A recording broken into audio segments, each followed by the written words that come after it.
Allô les foodies, j'espère que vous allez bien. Aujourd'hui on se retrouve pour une nouvelle vidéo recette et des plus gourmandes. On va faire une délicieuse tarte aux fraises du Québec et au chocolat blanc. On se retrouve tout de suite pour la liste de nos ingrédients.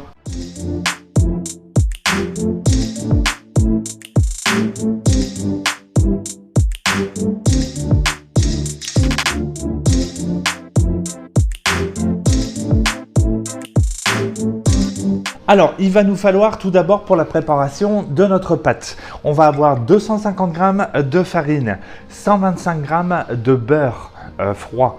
On va avoir 120 g de sucre et un œuf entier. Pour la préparation de notre ganache au chocolat blanc, 300 g de chocolat blanc. Bien évidemment, essayez de prendre un très bon chocolat blanc. Nous ici, on travaille avec Cacao Barry, qu'on retrouve sur la boutique. Vous avez également ces 200 g de crème fraîche liquide. Ça peut être de la 15% ou de la 35%. Moi, j'ai pris de la 35%. Et bien évidemment, il va nous falloir nos délicieuses fraises du Québec. Ici, j'ai 500 g de fraises équeutées. On va avoir aussi un petit peu de chocolat noir. Ça va être pour la décoration finale de notre tarte. Maintenant, on va passer à l'élaboration de notre recette. Alors là, on va passer à la première étape de l'élaboration de notre recette. Donc, on va faire notre pâte sablée. Je mets ma farine. Je vais avoir mon œuf entier. Mon beurre. Et je vais rajouter mon sucre. Je remets le couvercle, le gobelet doseur et on va être parti pour 30 secondes vitesse 4. Alors, première étape de terminer, je suis venu préparer aussi, c'est un petit tapis siliconé parce que je vais venir renverser ma pâte dessus. Alors, il ne faut vraiment pas être surpris, comme c'est une pâte sablée, c'est vraiment très friable. Donc, paniquez pas, regardez, vous l'avez vu, hop, je retourne pour faire tout tomber. Donc là, qu'est-ce qu'on va venir faire? On va venir l'amalgamer parce qu'il y a de l'humidité qui est présente, parce que vous avez votre beurre. Regardez, j'appuie dessus, hop, ça vient vraiment bien se former pour faire ma boule. Alors, je le malaxe à la main, je viens récupérer tout, vous appuyez avec votre pâte, d'accord? Et souvent, on le sait aussi, ce qui se passe, c'est que notre pâte sablée, c'est une pâte qui est beaucoup plus friable. Donc, hop, je forme ma boule. Venez récupérer tout l'excédent sur le dessus. Et là, on va venir mettre un film alimentaire dessus. On va la laisser une dizaine de minutes au réfrigérateur pour la laisser bien se refroidir avant de pouvoir l'étaler. Alors là, ma pâte a bien refroidi. Ce que je viens chercher, c'est mon moule à tarte. Alors moi, j'ai pris un moule à tarte où ça va me permettre, pour la démouler à la fin, c'est beaucoup plus simple. Le socle se retire en le mettant par-dessous. Donc, plutôt que de l'étaler à la main, puis souvent ce qui se passe, c'est que ça va devenir friable et puis pour la rouler, ça va être vraiment difficile. Vous mettez votre pâte au centre de votre moule et vous allez venir abaisser avec la paume de votre main. D'accord? Comme ça, ça va lui donner sa forme.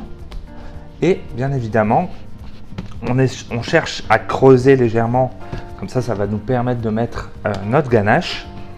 Et on va venir relever sur les bords pour avoir un bon fonçage.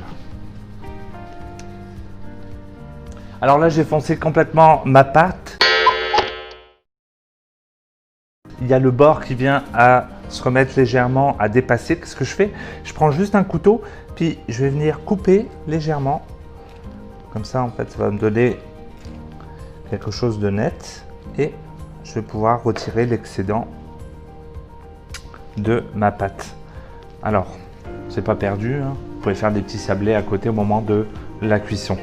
Une fois que ça c'est fait, ma tarte, je vais venir l'enfourner. Mon four, je l'avais préchauffé, 360 Fahrenheit ou 180 degrés Celsius. Et on va la mettre à peu près pour 35 minutes à 40 minutes de cuisson, suivant vos fours. Vaut mieux diminuer votre temps et de surveiller, et pour être sûr qu'elle ne vienne pas à brûler complètement. Donc là, on la met en cuisson. Comme qui dirait à blanc, je n'ai besoin de rien mettre sur le dessus. Deuxième étape de notre recette, pendant que notre fond de pâte sablée est en train de cuire, on va préparer, c'est notre ganache. Donc, Rien de plus simple, qu'est-ce qu'il va falloir faire? C'est la crème liquide, on rajoute le chocolat blanc, on remet le couvercle avec notre gobelet doseur et là on va être parti pour à peu près 10 minutes de cuisson à 100 degrés. La vitesse, on va mettre vitesse numéro 3. N'oubliez pas dans le choix de votre crème, c'est la crème liquide, ça peut être de la 15% ou de la 35%. C'est sûr que si vous mettez de la 35%, votre ganache va être beaucoup plus riche aussi. Donc ça va être encore meilleur. Alors, je suis venu retirer aussi, c'est ma tarte du four. Comme je vous disais, moi, au bout des 30 minutes de cuisson, elle était tout à fait correcte. Donc, surtout, surveillez bien.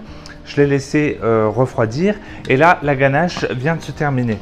Donc, on retire notre couvercle et notre gobelet doseur et qu'est-ce qu'on va venir faire? On va venir simplement verser notre ganache sur le dessus du fond de la pâte sablée pour ensuite la mettre au réfrigérateur et la laisser se refroidir. Je peux vous dire que ça sent bon le chocolat blanc. Donc là, on remplit notre tarte. Et voilà. Et là, on la fait partir au réfrigérateur. Comptez à peu près 30 à 40 minutes pour bien la laisser refroidir et que votre ganache soit bien prise. Alors ça y est, là je viens de sortir ma tarte du réfrigérateur. Plus longtemps vous la laisserez, mieux ça sera pour éviter qu'elle soit liquide pour nous poser nos fraises où on va venir la décorer. Donc là j'ai mes fraises, je les ai équeutées, elles sont en chair aussi, donc ça va, c'est des petites fraises. Si jamais vous aurez des fraises qui sont plus grosses, vous pouvez les couper en deux bien évidemment. Et là on va venir commencer à la garnir, donc je passe du milieu et je vais faire tout le tour au fur et à mesure. Et on répète l'opération sur toute la tarte. Alors, dernière étape avant de passer à la dégustation de notre délicieuse tarte aux fraises du Québec. Simplement pour le démouler, il vous faut un petit pot ou un bol. Comme ça va vous permettre avec beaucoup de facilité de venir tout simplement retirer le cercle. C'est pour ça que moi j'aime bien ces moules à tarte aussi. Là, ce que j'ai fait, c'est que j'ai fait fondre à la fois du chocolat blanc et un peu de chocolat noir parce que on va venir décorer notre tarte légèrement sur le dessus avec notre chocolat fondu. Donc voilà pour le chocolat blanc. Et là, on va passer avec le chocolat noir. Une fois que c'est terminé, il n'y a plus qu'à la placer sur votre plat de présentation. N'hésitez pas aussi, vous pouvez la conserver au réfrigérateur sans problème.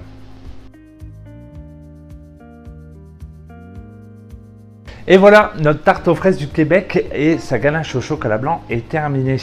Donc là, je peux vous dire que ça donne vraiment envie de déjà croquer dedans. Alors moi, j'espère que la recette vous a plu. N'hésitez pas à faire part de vos commentaires et surtout de vos photos si vous les avez refaites. Et moi, je vous dis à bientôt pour une prochaine vidéo recette.